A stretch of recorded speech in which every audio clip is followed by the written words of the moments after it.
نحمده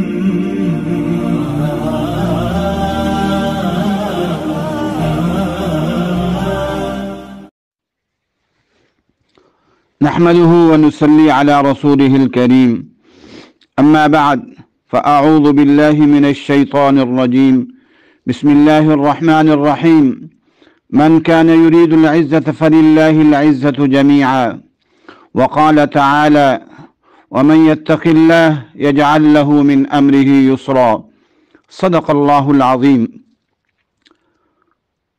پوری امت مسلمہ کو اس بات پر غور کرنا چاہیے کہ 1.25 لاکھ صحابہ تھے اور پوری دنیا پر چھا گئے تھے۔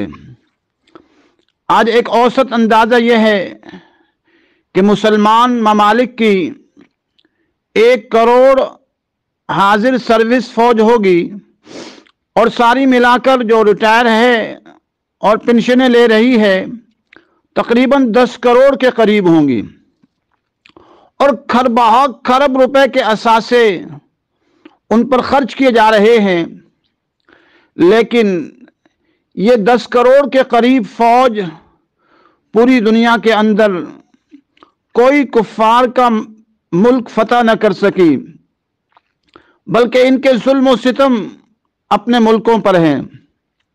صحابہ کرام کی چھوٹی سی جماعت تھی، پیٹوں پر پتھر باندھتے تھے، خشک روٹیاں کھاتے تھے اور پوری دنیا پر چھا گئے تھے۔ اس کی وجہ یہ تھی کہ صحابہ کرام اعمال صالحہ کا اہتمام کرتے تھے۔ اعمال صالحہ کی برکت سے اللہ تبارک و تعالی دنیا اور آخرت میں عروج عطا فرماتے ہیں۔ اعمال صالحہ کی برکت سے اللہ تبارک و تعالی فتوحات عطا فرماتے ہیں، لیکن افسوس اور دکھ کا مقام یہ ہے کہ آج مسلمان ممالک کی فوجیں تقریباً حاضر سروس 1 کروڑ کے قریب ہوں گی، اور ریٹائر وہ بھی تنخواہیں اور مراعات لے رہی ہیں 10 کروڑ کے قریب ہوں گی۔ وہ اپنے ممالک میں ظلم کر رہے ہیں۔ پاکستان کی فوج ہو، بنگلہ دیش کی فوج ہو، سعودی عرب، قطر، دوحہ اور دبئی کی ہو، یہ سارے کے سارے اپنے ملکوں میں ظلم و زیادتیاں کر رہے ہیں، اور پوری دنیا میں ان کو کوئی عزت اور مقام نہیں مل رہا، اس لیے کہ یہ سارے کے سارے قرآن و سنت کی تعلیمات سے دور ہیں، اعمال صالحہ سے دور ہیں، ایثار کا جذبہ ان میں نہیں ہے، اور نماز کا اہتمام یہ نہیں کرتے، روزے کا اہتمام یہ نہیں کرتے، اور فسق و فجور میں یہ پڑے ہوئے ہیں۔ اکثریت داڑیاں مڈاتی ہے، اور انہوں نے من تشبہ بقوم فہو منہم لباس جو اپنایا ہوا ہے وہ یہود و نصارہ کا اپنایا ہوا ہے، اور گناہوں میں اٹے ہوئے ہیں۔ کون سا گناہ ان میں نہیں ہے؟ شراب یہ پیتے ہیں، جھوٹ یہ بولتے ہیں، لوٹ مار یہ کرتے ہیں، ظلم و زیادتیاں یہ کرتے ہیں، فحاشی کی ان میں انتہا ہے، بے حیائی اور فحاشی۔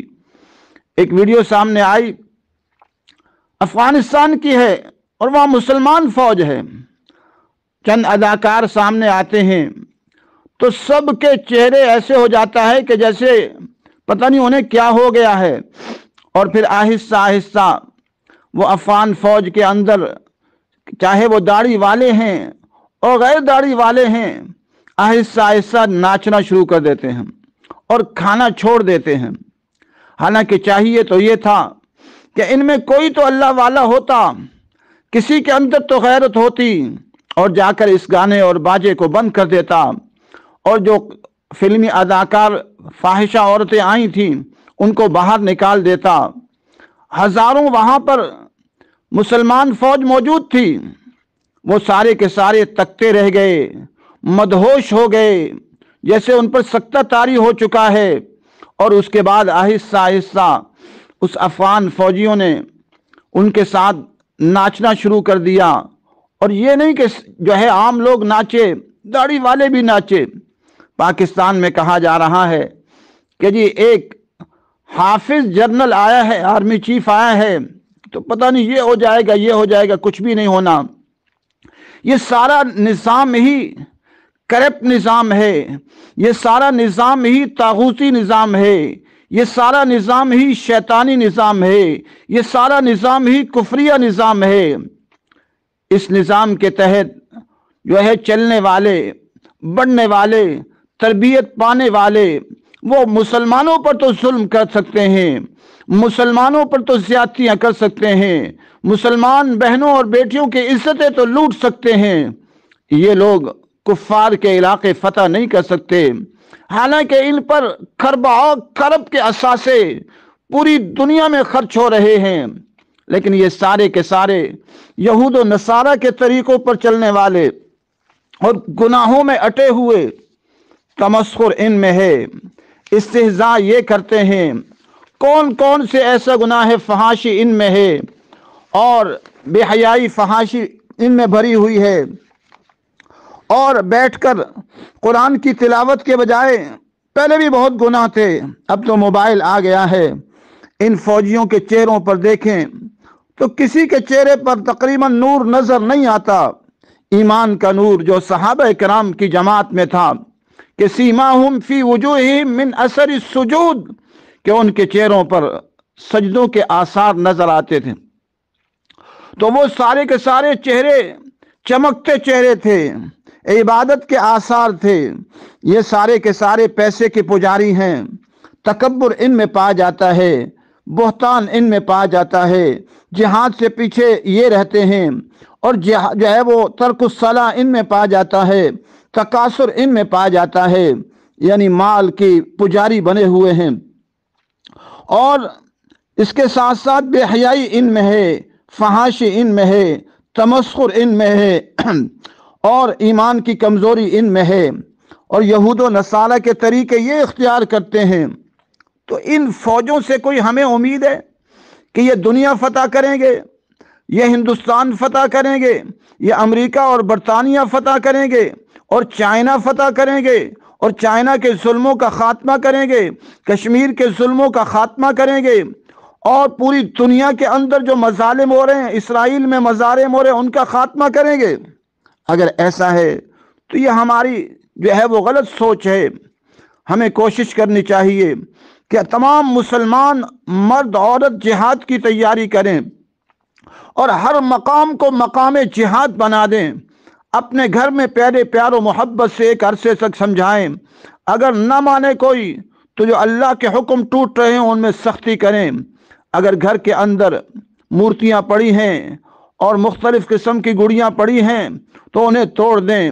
آج کل بچوں کے لیے ایسی چیزیں لائی جاتی ہیں، لوگ لے کر آتے ہیں، جانور لے کر آتے ہیں پلاسٹک کے بنے ہوئے، ان کو جلا دیں، ان کو ضائع کر دیں۔ شادی بیاہ کے موقع پر گانے بجتے ہیں اور رقص ہوتا ہے تو کھڑے ہو جائیں، اس کو بند کر دیں کہ نہیں چلنے دیں گے، ہماری جان تو جا سکتی ہے لیکن اللہ کی نافرمانی نہیں ہونے دیں گے۔ ایسے ہی علاقے کے اندر غلط قسم کے بورڈ لگے ہوئے ہیں، گندے بورڈ لگے ہوئے ہیں، انہیں توڑ دیں۔ جہاں فحاشی عریانی ہو رہی ہو اسے ختم کر دیں، جہاں ظالم کوئی ظلم کر رہا ہو ظلم کے آگے سیسا پلائی ہوئی دیوار بن جائیں۔ حدیث میں آتا ہے انصر اخاک ظالما او مظلوما، ظالم اور مظلوم دونوں کی مدد کرو۔ فرمایا مظلوم کی مدد تو سمجھ آتی ہے، ظالم کی مدد کیا ہے؟ فرمایا ظالم کو ظلم سے روک دو۔ آج ظلم عام ہو چکا ہے، اب اللہ تعالیٰ کی نافرمانی عام ہو چکی ہیں۔ جب اللہ تبارک و تعالیٰ کی نافرمانیاں ہوں گی اللہ کی مدد کیسے آئے گی؟ سارا دن بیٹھ کر یہ گندی گفتگو کرتے ہیں، ہمارے فوجی لہو و لعب میں مبتلا رہتے ہیں، کھیل کود میں مبتلا رہتے ہیں، قرآن کی تلاوت انہیں نہیں کرنے آتی، قرآن کا ترجمہ اور تفسیر انہیں نہیں آتا، اور غیبت میں مبتلا رہتے ہیں۔ بیٹھ کے کرتے کیا ہیں؟ غیبتیں کرتے ہیں، تمسخر کرتے ہیں، اور ظلم یہ کرتے ہیں جہاں اوپر سے آرڈر آ جائے وہاں ظلم کرنے کو تیار ہو جاتے ہیں۔ جب یہ ظلم و ستم کریں گے، اللہ کی نافرمانیوں میں چلیں گے تو اللہ تبارک و تعالی ان کی مدد کیسے کرے گا اور ان کو عزت کیسے دے گا؟ عزت تو اللہ تبارک و تعالی کے پاس ہے، عزتوں کا مرکز اللہ تعالی کی ذات ہے۔ من کان یرید العزہ فَلِلَّهِ الْعِزَّةُ جَمِيعًا، جو عزت جو ہے وہ چاہتا ہے تو عزت تو اللہ ہی کے لیے ہے، تو اللہ تعالیٰ سے عزت ملتی ہے۔ جو اللہ والے بن جاتے ہیں، اس کے دین کے مجاہد بن جاتے ہیں، اس کے دین کے مبلغ بن جاتے ہیں، اس کی راہوں میں قربانیاں دیتے ہیں، وہ لوگ عزت پا جاتے ہیں۔ صحابہ کرام، تابعین، تبع تابعین، مجاہدین نے اللہ کی راہوں میں قربانیاں دیں، اللہ تعالیٰ نے انہیں عزتیں نصیب فرمائیں۔ تو غرض یہ کہ ہماری مسلمان فوجیں تو بہت ہیں، لیکن ان کے طور و طریقے انگریزوں کے ہیں، انگریزوں کے ان کے جو عہدے ہیں وہ بھی انگریزوں کے بنائے ہوئے ہیں، طور و طریقے ہیں وہ بھی انگریزوں کے بنائے ہوئے ہیں، بینڈ باجے ان میں ہیں، بے حیائی، فحاشی، عریانی ان میں ہے۔ ہم ان سے امید کرتے ہیں کہ اللہ کی زمین پر اللہ کا نظام نافذ کریں گے اور یہ پوری دنیا میں ظلم و ستم کا خاتمہ کریں گے، رب کی زمین پر رب کا نظام لائیں گے۔ ای خیال است و محال است و جنون، یہ ہماری نادانی ہے، نہ سمجھی ہے۔ اس لیے پوری امت مسلمہ کے مرد عورت سارے کے سارے جہاد کی تیاری کریں اور پوری دنیا کے اندر جہاد کریں، جہاں فحاشی ہو، جہاں عریانی ہو وہاں جہاد کریں، اپنے گھروں میں جہاد کریں، اپنے محلوں میں جہاد کریں، اپنی بستیوں میں جہاد کریں، اپنے علاقوں میں جہاد کریں، اپنے شہروں میں جہاد کریں، طاغوت کے خلاف کھڑے ہو جائیں اور باطل کے خلاف کھڑے ہو جائیں اور ظلم و زیادتی کے خلاف کھڑے ہو جائیں۔ اللہ تبارک و تعالی ہم سب میں جذبہ جہاد بیدار فرمائے، شوق شہادت نصیب فرمائے اور موت کے وقت ہم سب کو شہادت کی موت نصیب فرمائے۔ وآخر دعوانا ان الحمد للہ رب العالمین۔